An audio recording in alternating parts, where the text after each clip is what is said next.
Since the beginning of time, human beings have been searching for answers. Who am I? Why am I here? What is the purpose of existence? Many great incarnations and prophets have tried to shed light on the human dilemma and urge us towards spiritual awakening. Like different flowers on one tree of life, they spoke the same truths, but were bathed in different fragrances. Buddha saw enlightenment as the answer to our suffering, a 1,000-petal lotus emanating from the crown of the head. Muhammad also spoke of the Ruh, a cool breeze flowing out of the top of the head and the hands. At the time of resurrection, your hands will speak, he explained. And Krishna, in his playful mirth, depicted the need for yoga, or union with the divine. He spoke of the collective nature of man and the need for each of us to dissolve into the ocean of bliss. Christ also explained that salvation would come only through second birth.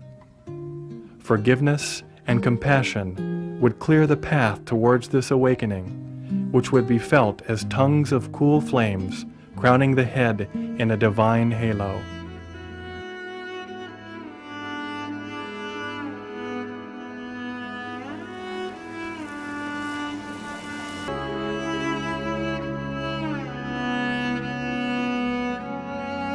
Since 1970, Sri Mataji Nirmala Devi began teaching a small group of seekers how to meditate. She stood behind each individual and raised the Kundalini by placing her hands on the various energy centers along the spine. This was a natural process which awakened their residual power of pure desire. She awakened this power called Kundalini, which lay dormant in the sacrum bone at the base of the spine, coiled in 3.5 coils. When awakened, it rose up the spinal cord, connecting and enlightening the energy centers.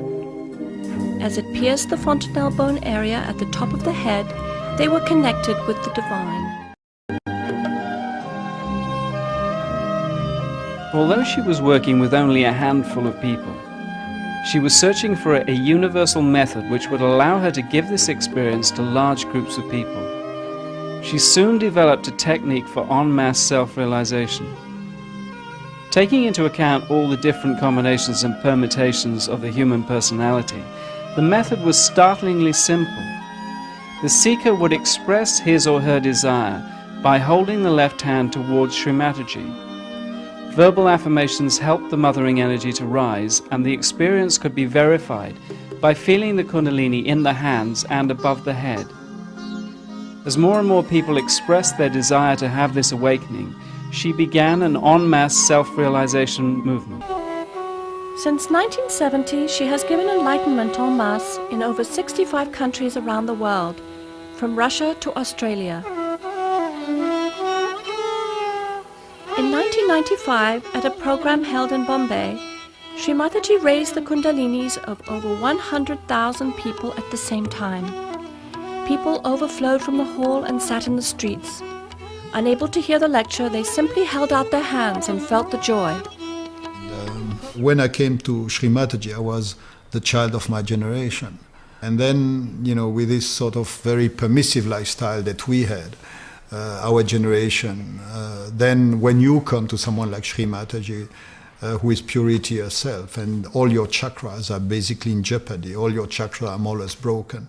And it's really hard because visibly, Sri Mataji was working on me, and then she was going and vomit in the bathroom next minute, because my system was really damaged by the lifestyle, which was basically the lifestyle of a kid of my generation. Now the spirit resides in your heart. Nobody knows, you see. He resides in your heart. But you are not aware of it. When the Kundalini passes through these various centers and pierces through this one, then the seat of the spirit is here. If it doesn't work, we'll work it out later. The chakras are simply anatomical locations that are physiologically understandable by terms of autonomic nervous plexi. So this is the cardiac plexus, you know, the heart chakra is the cardiac plexus. The Vishuddhi is the cervical plexus. Now, what I don't understand is how you can get cool air coming out of your head. That's not part of my training. You know, there is no way in allopathic medicine, in Western teaching, that you get cool air coming out of your head, and as it goes past here, you go into meditation. Yoga or union had become effortless. No more standing on your head, no need for expensive mantras. Now it was easier to get your enlightenment in the heart of London than it was in the Himalayas. Visits to the psychiatrist's couch were no longer necessary. Sri Mataji was not concerned with the quantity of people, but with the quality of the seekers. She never took any money for giving or developing self-realization, and started Sahaja Yoga with her own resources.